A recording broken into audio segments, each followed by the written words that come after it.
যে প্রেমটা এটা সবাই জানে মোটামুটি কিভাবে হয়েছিল। হ্যাঁ, আমি না খুব একটা জানি না, আমার একটু জানার ইচ্ছে আছে। তোমার প্রেমের প্রশ্ন উঠলে তোমার কার কি করে প্রেম হয়েছে, কে কি করে দাগা খেয়েছে এসব দিয়ে, আচ্ছা ওর জন্য একবার একটু ছোট করে বললে। ইভেনচুয়ালি ওর সাথে একটু ঝগড়া দিয়ে শুরু হতো, বিকজ আমি না কিছুতেই ওর টেম্পারামেন্টের সাথে কানেক্ট করতে পারতাম না। And নিজের মতন থাকতো, but rude, very rude to me specially. মানে অদ্ভুতভাবে আমি সৌরভদাকে একবার বলেছিলাম যে don't talk to her, she is very rude. এবারে সেইটা করে সৌরভদাকে বললাম কথা না বলতে, করে আমি তারপর নিজেই একটু কথা শুরু করলাম। তোরা দুজন ভীষণ আলাদা মানুষ।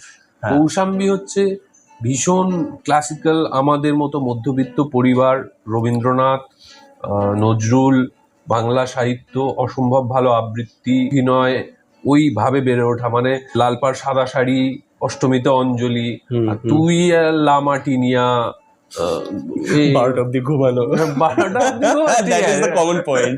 কৌশাম্বী আর আমি। বিয়ের পর কি কি পাল্টেছে? কিচ্ছু পাল্টায়নি, জানো তো, কিচ্ছু পাল্টায়নি। Just the only thing is that এখন উই আর টুগেদার, একসাথে থাকি আর একসাথে খাওয়া দাওয়া করি। আর I always have someone to fall back on emotionally, to talk to. আর she is a very good listener when it comes to me talking to her. And I am a very good listener and a very good advisor also. Fortunate that I've got, মানে খুব, মানে হয় না সাদা মাটা মনের মানুষ, যেই জন্য ওর রুডনেসটাও use to come across as very real. মানে ও যখন রুড হতো আমার সাথে আগে, বা খারাপ ব্যবহার করতো আমার সাথে স্পেসিফিক্যালি, তখনও আমার মানে ওর জন্য ওটা it came from within. I just don't like this guy. She was rude.